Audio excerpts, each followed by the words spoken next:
السلام علیکم ورحمۃ اللہ وبرکاتہ۔ ہم نے ان محترمہ کی وائس نوٹ اس لیے سنی کہ آپ نے سوال کے طور پہ یہ بات بھیجی تھی مجھے۔ محترمہ کی باتوں میں بڑا عجیب سا تضاد ہمیں نظر آیا ہے۔ ایک تو محترمہ یہ دعویٰ کر رہی ہے کہ جی کئی مرتبہ کہ جی نہ تو ہم عالمہ ہیں، نہ فاضلہ ہیں، نہ ہمیں کچھ پتہ ہے، لیکن وہیں پر ہمیں وہ آداب سکھاتی ہیں، اصول افتاء سکھاتی ہے، اصول فقہ سکھا رہی ہے کہ فلاں نے تو یوں کہا تو علماء کی آپس میں نہیں بنتی ہے، اور گویا کہ علماء ایک دوسرے پر جو رد کرتے ہیں وہ حسد کی بنا پر کرتے ہیں، جلن کی بنا پر کرتے ہیں، ان کو اللہ واسطے کی بیر ہے۔ یہ جو ہمارے ہاں ضرورت سے زیادہ ایفیشنسیاں ہیں، یہ جو ضرورت سے زیادہ غلو ہے کہ میرے پیر صاحب پر اگر کسی نے رد کیا، میرے استاد صاحب پر کسی نے رد کیا، میرے مدرسے پر کسی نے رد کیا، تو یہ میری ذات پر، میرے استاد کی ذات پر، میرے پیر صاحب کی ذات پر، میرے تبلیغ کی ذات پر، میرے مدرسے کی ذات پر رد ہے۔ حاشا وکلا، ہمیں کسی کی ذات سے کیا غرض ہے؟ بات صرف اتنی ہے کہ فقہی اختلافات ہر دور میں چلے ہیں اور چلتے رہیں گے۔ اصول قرآن و حدیث سب کے ایک ہیں، فروعات میں اختلاف ہو سکتا ہے، اور وہ شروع زمانے سے چلتا ہوا آ رہا ہے، صحابہ، پھر تابعین، پھر تبع تابعین، سب میں یہ اختلافات چلتے ہوئے آ رہے ہیں، اور ایک دوسرے کا احترام ہوتا ہے، ایک دوسرے کے پیچھے نمازیں پڑھتے ہیں۔ لیکن جہاں بات نسبت کی ہوتی ہے آپ علیہ الصلاۃ والسلام کی طرف، کہ آپ علیہ الصلاۃ والسلام کی طرف آپ کسی بات کی نسبت کرتے ہیں، آپ نے یوں فرمایا، یا آپ کے زمانے میں ایسا ہوا، یا آپ کے صحابہ نے ایسا کیا، تو اب وہاں پر ایک سوال کھڑا ہو جاتا ہے کہ جناب والا، یہ بات سند سے ثابت ہے اور سند بھی صحیح ہے، وہ سند اس قابل ہے کہ آپ اسے بیان کر سکیں؟ مولانا یونس پالن پوری صاحب بہت بڑے نام ہیں، واٹس ایپ پہ بڑی ان کی جو چیزیں چلتی ہے،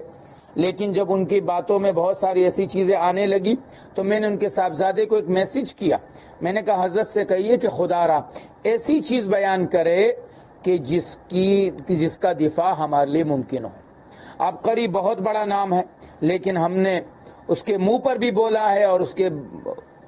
غیر موجودگی میں بولا کہ یہ آدمی من گڑت روایات کو دنیا میں عام کر رہا ہے۔ مولانا طارق جمیل صاحب کتنے بڑے آدمی ہیں، ان کی کتنی روایات پر ہماری تنبیہات موجود ہے کہ مولانا سے ان روایات کے بیان کرنے میں غلطی ہوئی ہے۔ پیر ذوالفقار صاحب نقشبندی کی کئی ساری باتیں ہیں جن پر ہم نے تنبیہات لکھی ہے،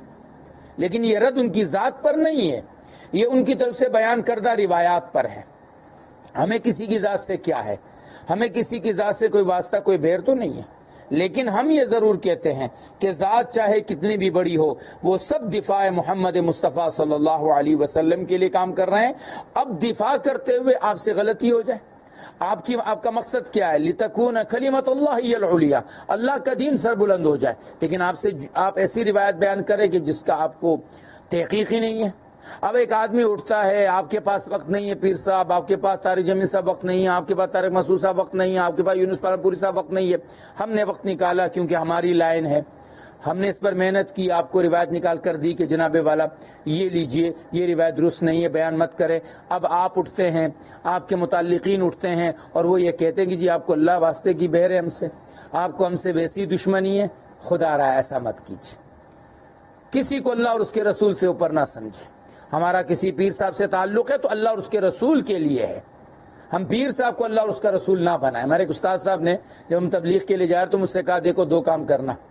ایک تو میرے والد صاحب نے بلکہ بات فرمائی تھی، ایک تو مولانا الیاس کو اللہ کے نبی سے نہیں بڑھانا کہ جی مولانا الیاس صاحب یہ کہہ رہے ہیں اللہ کا نبی یہ کہہ رہے ہیں، نہیں، اللہ کے نبی اللہ کے نبی ہے۔ دوسرا، فضائل اعمال کو کبھی جو ہے قرآن سے اوپر کا درجہ مت دینا۔ تو ہم بھی آپ سے یہ کہتے ہیں، پیر صاحب سے بات ہوئی ہے ضرور، ان سے تحقیق نہیں ہوگی، ہم نے کب کہا پیر صاحب جو ہے گمراہ ہو چکے ہیں؟ نہیں، ہم نے کہا یہ بات بیان کرنے میں غلطی ہوئی۔